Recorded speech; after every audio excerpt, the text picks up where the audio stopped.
ces nouvelles technologies, l'expérience utilisateur dans un monde virtuel, digital.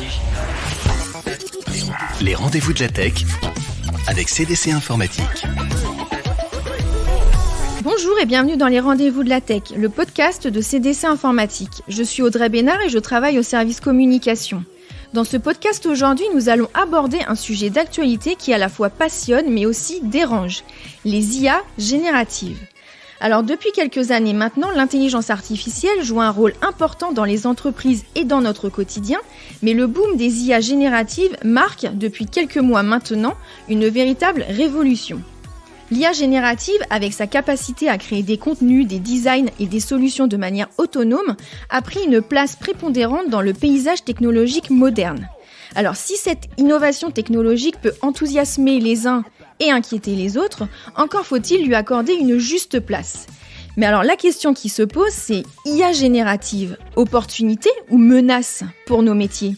Pour tenter de répondre à cette délicate question, Nicolas Cavallo, directeur en IA générative au sein d'Octotechnologies, et Christophe Cavreau, directeur sécurité, architecture et stratégie technologique chez CDC Informatique, sont mes invités. Les rendez-vous de la tech avec CDC Informatique. Bonjour à tous les deux. Bonjour. Bonjour. Nicolas, j'aimerais débuter avec toi avec une première entrée en matière. Alors, le boom des IA génératives, évidemment, n'a échappé à personne. J'ai d'ailleurs demandé à ChatGPT ce qu'était une IA générative. Alors, il, ou elle d'ailleurs, m'a répondu. Une IA générative est un type d'intelligence artificielle qui est capable de générer du contenu de manière autonome, contrairement aux autres types d'IA qui sont généralement entraînés pour répondre à des questions spécifiques ou effectuer des tâches prédéterminées. Une IA générative est capable de produire du texte, des images, des sons, voire même des vidéos, de manière créative et totalement originale. Est-ce que tu peux nous en dire un petit peu plus sur cette technologie et nous rappeler un petit peu son histoire ? Donc globalement, c'est correct ce qui a été dit par ChatGPT. Pour résumer, c'est des modèles qui génèrent du contenu, donc du texte, de l'audio, de la voix ou de l'image. Donc ce qui m'amène là, et principalement de ChatGPT, c'est plutôt des modèles qui génèrent du texte. Et c'est peut-être parce que c'est là où il y a eu la plus grande révolution, où ça a un impact plus important dans nos sociétés et dans nos entreprises. C'est parce que c'est cette maîtrise du langage. Et donc, on va plutôt parler de ces modèles génératifs de texte. Alors, l'intelligence artificielle, ça fait des années, des dizaines d'années qu'on en parle, bien avant ma naissance, bien évidemment. Et on a eu une forte évolution, on va dire, à partir des années 2016-2017. Il y a eu deux choses. Une première chose qui s'est passée sur les grands modèles de langage. Moi, je suis toujours impressionné aujourd'hui. C'est devenu connu, on parle de LLM, ces fameux Large Language Models. Et en gros, on a commencé à construire des grands modèles de langage qui apprennent à prédire les mots suivants. On a souvent tendance à dire ça. Et ensuite, on a rajouté à côté quelque chose, et ça c'est un peu plus récent, c'est depuis 2-3 ans, ce qui s'appelle l'alignement. On a essayé de rendre ces modèles qui prédisent des mots, parce que ces grands modèles de langage, en gros, ils ont lu tout Wikipédia, l'actualité, dans plusieurs langues, et on a ajouté cet alignement pour qu'ils répondent un peu mieux à des instructions et qui nous plaisent. Et globalement, ChatGPT qui est arrivé il y a 1 an maintenant, c'est ça. Il est capable de comprendre notre instruction et nous répondre pour que ça nous plaise, mais en tout cas pour essayer de comprendre et de répondre parfaitement. Et donc on en est arrivé là avec quelque chose qui nous révolutionne. Il y a eu plein d'étapes en 1 an, plein d'évolutions de ce ChatGPT, mais aujourd'hui c'est principalement sur cette génération de texte, on en est et on a quelque chose d'assez impressionnant. Merci beaucoup, y voit beaucoup plus clair. Christophe, je me tourne vers toi. La Caisse des dépôts encadre l'utilisation des IA génératives, compte tenu évidemment des risques avérés de fuite de données personnelles, d'exposition de données sensibles pour l'entreprise ou encore d'atteinte à la propriété intellectuelle. Tu es à la fois directeur de la sécurité, mais également de la stratégie technologique. Les IA génératives sont bien entendu une formidable innovation technologique. Est-ce qu'on peut dire, en quelque sorte, que ton cœur balance par rapport à cette technologie et son utilisation ? Alors c'est une bonne question. Effectivement, avec plusieurs casquettes, on peut avoir un prisme de lecture qui peut changer. Alors tout d'abord, un chiffre, ChatGPT, pour atteindre 1 million d'utilisateurs, a mis 5 jours.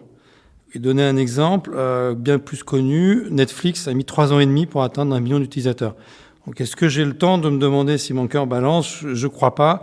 Mais par contre, effectivement, si on regarde le prisme sécurité, donc, tu l'as dit, la Caisse des dépôts encadre l'usage. En fait, la Caisse des dépôts a été assez ouverte au sujet. On a en fait publié globalement une conduite à tenir autour de ces IA-là, notamment de pas diffuser d'informations confidentielles ou internes sur les IA publiques. Donc on a laissé ouvert, mais on a donné quelques consignes assez simples à respecter. Par contre, on n'a pas bloqué, on a laissé un usage pour que les gens puissent s'acculturer, comprendre un peu ce que c'est. Ce qu'on est en train de faire, on est en train de déployer progressivement et dans les prochaines semaines donc l'utilisation de ChatGPT sur nos infrastructures, donc de manière complètement sécurisée, ce qui va permettre de continuer l'acculturation dans un environnement qui sera, lui, contrôlé, maîtrisé par nous. Donc, ce sera le même outil. Simplement, effectivement, on aura le moyen de s'assurer qu'il n'y a pas d'erreur de sécurité qui puisse effectivement avoir un impact sur nos données. Donc ça, c'est sur l'aspect sécurité. Sur l'aspect stratégie technologique, évidemment, j'ai envie qu'on y aille et qu'on y aille beaucoup plus vite. Bon, certains pensent que c'est une vague qui va peut-être passer et ensuite disparaître. Honnêtement, je ne crois pas. Et je pense que tout le monde converge sur le fait que ça va définitivement changer le fonctionnement de l'entreprise et de nos métiers. Donc, l'IA va être utilisée au quotidien en bureautique, faciliter un certain nombre de tâches, jusqu'à la lecture des mails, le résumé de certains mails, de mettre en avant les mails qu'il faut traiter plus rapidement que d'autres, voire même répondre à votre place. Va nous aider également dans certaines réunions pour faire les comptes rendus, envoyer les comptes rendus par mail, va nous aider pour faire des slides, et donc on va aller beaucoup plus vite, mais également, on le voit tout de suite, il va y avoir une vraie valeur ajoutée dans la data, et donc d'ajouter ces technologies-là maîtrisées pour justement créer de la valeur autour de toute la data qu'on manipule. Et ça, c'est l'étape d'après, c'est comment réussir à utiliser l'IA dans des environnements complètement sécurisés, en mettant évidemment en place des infrastructures souveraines, par exemple, pour pouvoir utiliser dans un environnement complètement maîtrisé ces IA autour de la data et créer de la valeur pour nos métiers. Du coup, la transition est parfaite parce que j'aimerais aborder un autre sujet, celui des capacités de l'IA qui paraissent clairement illimitées. Donc j'ai une question légitime, les deux pourront répondre. Est-ce que les IA génératives peuvent remplacer certains métiers ? Comme tu l'as dit, Christophe, ça peut peut-être faciliter certains d'entre eux en tout cas, donc c'est un élément de réponse. Et est-ce qu'on peut s'attendre à une sorte de cataclysme dans certains secteurs professionnels, notamment dans celui de la tech ? Alors le remplacement de certains métiers, je pense qu'à moyen terme, alors dans 40 ans, je ne sais pas, certains métiers, notamment de la tech, c'est toujours compliqué. Alors, donc remplacer, je ne pense pas. Par contre, on va être assisté. Nos métiers vont être transformés, ça c'est clair, et ça a déjà commencé, ça a déjà été évoqué. Ça, on y est clairement. Et donc, du coup, dans certains métiers comme dans la tech, je pense qu'on n'est pas sur un cataclysme. Peut-être aussi parce qu'il y a quand même une forte demande, et il y aura toujours une forte demande, donc du coup, on n'est pas dans un cataclysme. Par contre, il faut s'adapter à cette transformation. Donc, il y a certaines tâches qui sont déjà automatisables. On a ces assistants de code qui commencent et qui, depuis un moment, tous les développeurs ont accès à ces outils pour s'accélérer. Et clairement, tous ceux qui l'ont utilisé continuent à l'utiliser.